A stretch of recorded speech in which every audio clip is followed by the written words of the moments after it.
Hello and welcome to the new class Eliotrope. This is an Overlook video that we will look into what the new class actually can do. First we will have a look at the passive. After we will have a look at the use spells, as I think this is a more complex class, we will actually have to look a little more into it this time. And last we will of course look at the different kinds of elemental spells. Alright, the first passive is Rage, what increases your maximum preserve damage with 100%.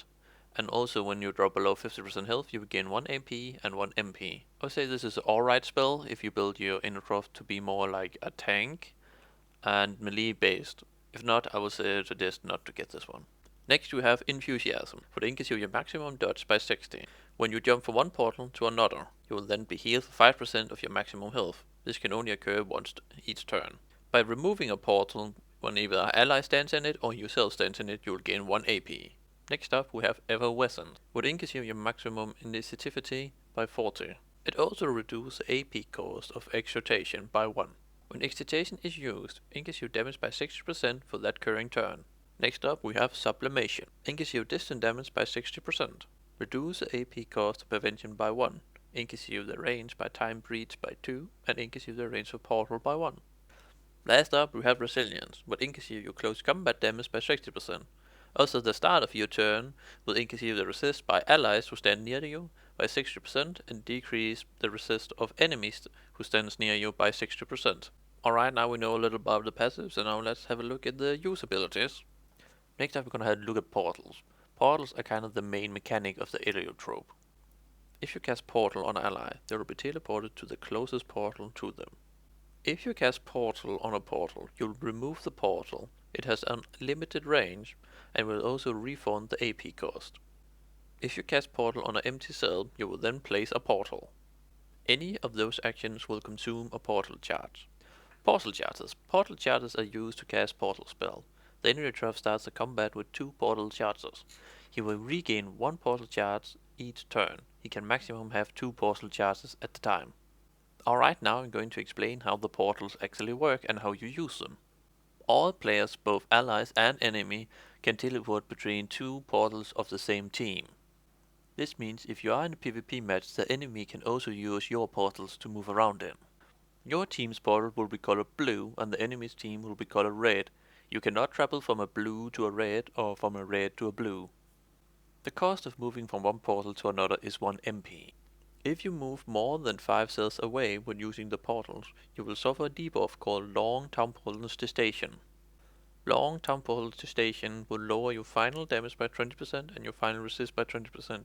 You will have that for the rest of the turn and also until it becomes your turn again.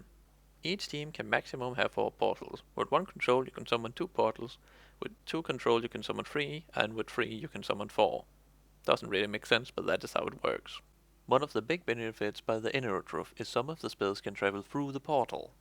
Meaning if he's in range of a portal and have placed another portal, he can then throw the spells through that portal and out of the other portal. When we get to the spells, I will show you how this works exactly. This should be enough to get your general understanding on how the portals works.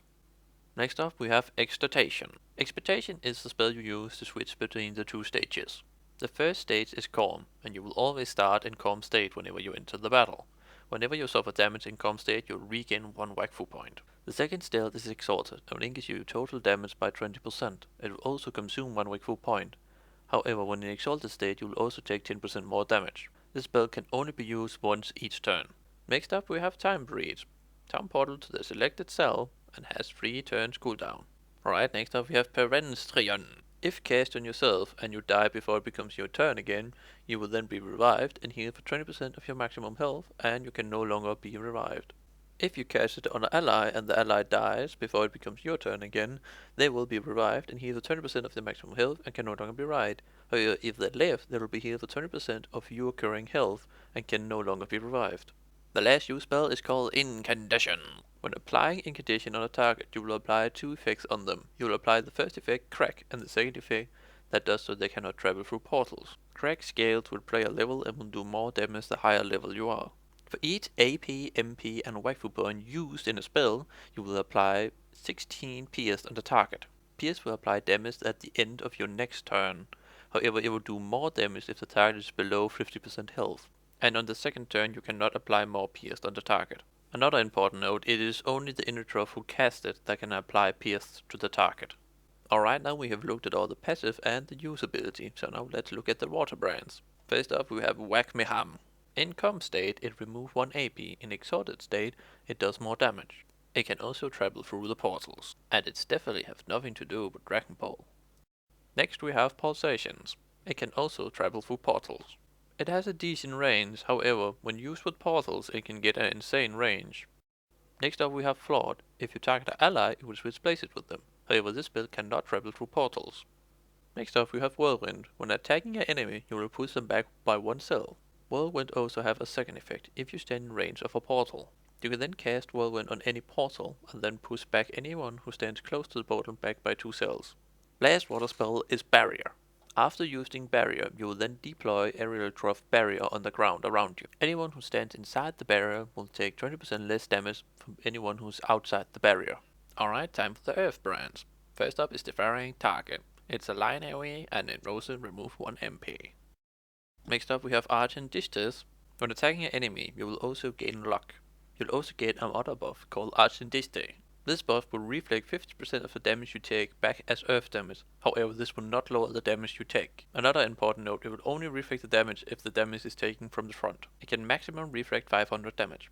Next up we have Catalysm. It's a single target spell, however when you attack an enemy you will gain a buff that does at the start of your next turn you will do AoE around you for the same damage. Next up we have Classe. Classe is a ranged AoE spell. When in calm the AoE becomes 1 cell longer. When exalted, you will do 1% more damage per 2% missing health you have. The spell can also be cast through portals. The last Earth spell is called Hidden, and when in exalted state you will steal 100% of the damage you inflict. This spell can also be used through portals. Hidden can only be used 2 times each turn. Time for the air brands. First up we have Tarantine Flux. Tarantine Flux is a line AoE, that also leaves behind a Wakfu trail. Anyone who starts their turn or ends their turn in the Wakfu trail will take damage. Next up we have Siphon, which can apply 2 kinds of debuff. The first debuff will be applied when you are in the calm state. Inverse Siphoning, after casting this debuff on the enemy. If you are standing in line with it and doing a damage spell, you will push the enemy back by 1 cell. This remains 3 times, however the effect will not trigger if you shoot your spells through a portal. If you are in the exalted state, you will apply Siphoning. If you are standing in line with the enemy and do any damage spell, you will attack the enemy by 1 cell. This has 3 chances. This effect also does not work with portals. Next up we have Feral Burst, which is a single target damage spell, which can only be thrown in line. It also does not leave line of sight and can be thrown through the portals. It also applies a debuff if in calm state, minus 30% heal and regen for 1 round. Next up we have Tempest, which is a AoE spell. In calm state it is a bigger AoE, however in exhausted it becomes smaller but does a lot more damage. And the last air spell, Unleashed Blade. Unleashed Blade have a high base damage, however you can only use it once per turn and it has a 3 turns cooldown. In calm state it will lower the enemy's range by 2. In exalted state, if the enemy is standing on a portal, it will do a lot more damage and it will also remove the portal. Alright, this is my Overlook video about the new class, the Eliotrope. This video was kinda rushed out the door because I was waiting for a camera to actually translate all the things on the Wakfu server or the beta server. So the video kinda got rushed out the door when they finally translated it. So yeah, well I hope some of this helped you, so there you go.